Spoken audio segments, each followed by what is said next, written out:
civil unrest. I've told you about civil unrest. What they have said about me, I'm a paranoid lunatic. I'm seditious. It's suffocating vision, I think a suffocating vision of paranoia. Really. Showing you for a year in advance, I told you unrest was coming to Europe, and then it's coming here. I have shown you now, in the last few months, the actual unrest and violence in the streets of Europe. Again, today in Greece, the unions shut down public transportation. Who did I tell you would do that? The unions. Students are taking to the streets again in England over possible tuition hikes. I told you that would happen a year ago. We showed you the burning cars. We've showed you how they are mirroring the failed economic policies here in America. I'm a paranoid lunatic, seditious. This must just be suffocating paranoia. Now, let me ask you this. Are they willing now to say the same thing about the Pentagon? Because they have been wargaming an economic crisis for almost 2 years now. One of these war games was called Unified Quest 2011. Listen to what they are preparing for at the Pentagon. In that wargaming series, they're looking at the implications of large-scale economic breakdown inside the United States that would force the Army to keep, quote, domestic order among civil unrest and force the Army to deal with fragmented global power and drastically lower budgets. That's weird. That's weird. That's just paranoid lunatics. They're seditious over there at the Pentagon, I guess. Now, what would be some of the things that might cause civil unrest? Well, let me show you a picture today from theblaze.com. It's of the Alaskan National Guard taking part in an exercise here for civil unrest. Oh, what does the guy have, the demonstrator have? Well, it's a sign that says, "Food now." Well, why would he need a sign like that? Oh, yeah, that's right. The suffocating vision of paranoia. Food shortage, or food being scarce, or food just being too expensive because coming inflation. Absolutely without merit, and I'm mentally ill. Really? The National Guard is going for that, along with the Pentagon. I've talked about the importance for preparing for tough times, having enough food and supplies, getting out of debt, being self-reliant. The reaction, without merit, doomsday, probably mentally ill.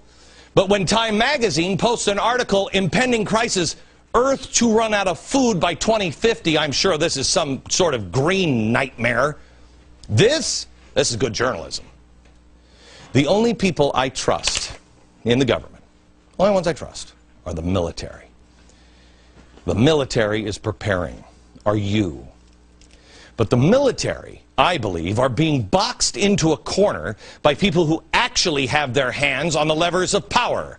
And it is those holding the levers of power that have been creating the conditions to make these scenarios possible. And that goes anywhere from Harry Reid to Obama all the way to the kingmaker himself, George Soros. Not the guy who has a stupid show at 5 p.m. or 2 p.m. Pacific. I mean, who am I up against in the Pacific Coast? The Price is Right? The media will demonize and glorify whom they want. The point of this monologue is, it doesn't matter. It doesn't matter if you're me or Soros or the Pentagon or economic experts. It doesn't matter. We're now all saying the same thing.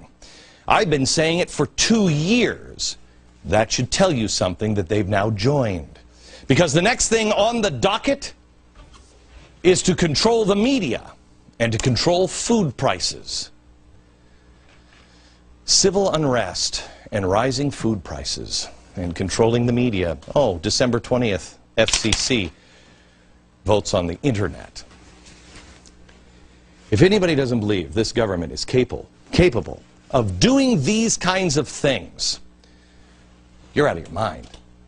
If you don't think the government could come in and take your gun, you're out of your mind. Let me show you this. You don't think that they're going to run roughshod over your civil rights? See this woman here? Probably never seen it. You should know her. Watch the video. This is the aftermath of Katrina. I don't want to go because I got plenty. Mandatory evacuation. Everybody in the See, this is why I didn't want to let you guys come in. No, ma'am. Because I wanted her in here, and all you guys come in, and I knew this stop the tape here. Stop the tape here. She doesn't want to let them in. They want to take her gun. A law-abiding citizen. Do they take it? And what happens? Watch. Yeah, they throw her against the wall. You got a gun. Relax now. Yeah, they took it. A law-abiding citizen. How old is she? 80? She hadn't broken any laws. Her guns were forcibly taken from her. Now, I know what you're thinking. Oh, well, they'll never do that again. They did it then. Oh, well, they'll never put troops on the ground. Posse comitatus, you know, or rock me Amadeus, or whatever. President won't do that. Well, first of all, right. Second of all, remember the president established a little council of governors? They said it was just to prepare for a national crisis situation. President Obama established this little council that would involve the National Guard in Homeland Defense and civil support and synchronization and integration of all state and federal military activities inside the United States. Oh. But forget about that. Now just go back to sleep. Forget. Shh, it's okay. Just listen to my voice. Think of the brilliant, kind-hearted philanthropist George Soros. He says Fox News and Glenn Beck are going to turn into dictators with a Tea Party and all the stupid people. Do not listen to what the evil con artist Glenn Beck says. By the way, back to reality here. The lady in New Orleans, she was robbed at gunpoint.